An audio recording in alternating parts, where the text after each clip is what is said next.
This is a book review of Peter Lynch's One Up on Wall Street.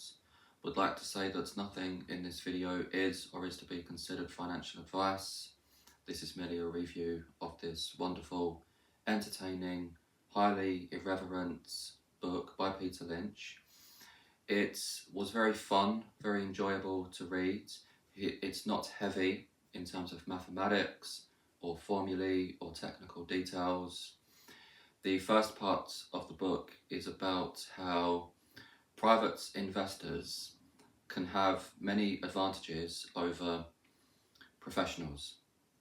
The main one being that because they possibly go to the high street and use the products and see what's going on in terms of new shops opening and trends that are occurring, they might be more aware of what's going on the grounds, where the shops are, where people actually buy various goods and services than those far away.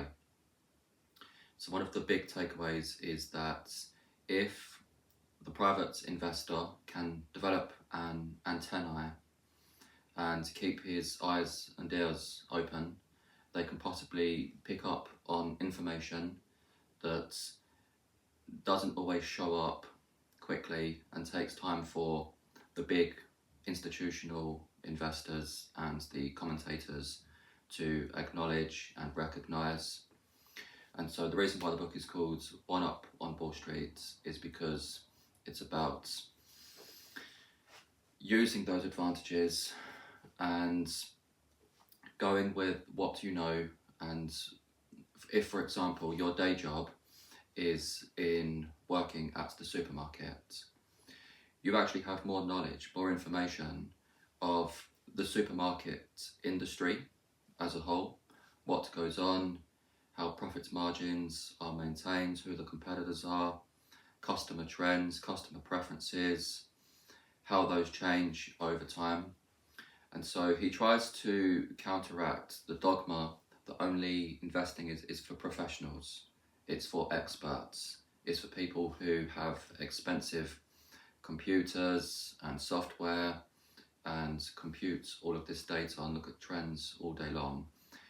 He argues that some of his favourite stocks are extremely simple and easy to understand businesses.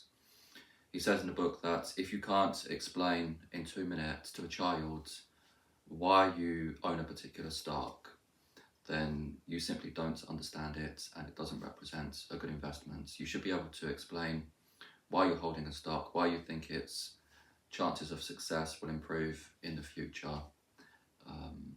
It should be straightforward.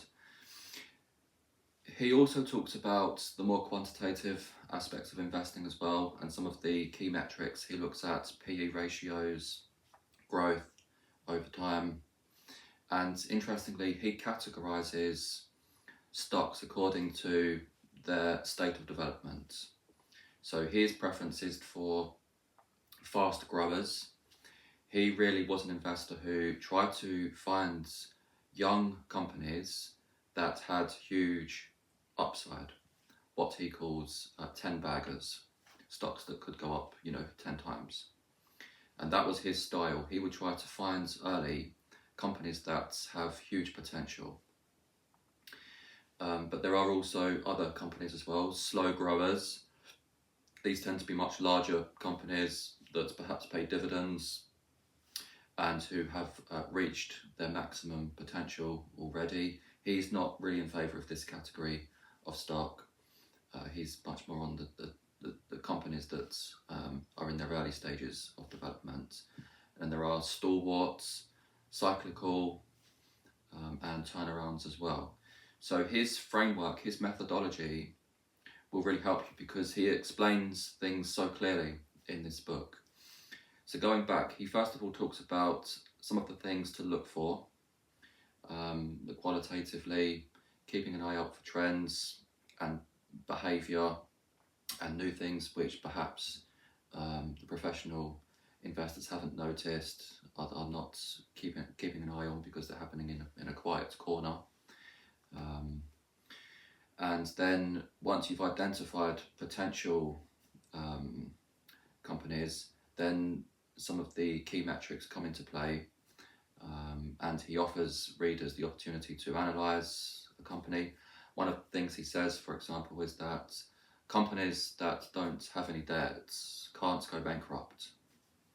So it's a simple pearl of wisdom. It's so straightforward, so simple. If a company doesn't have any debts and it's maintaining its profitability, profit margins are remaining the same, if not increasing, and the company has regular income, that company can't go bankrupt.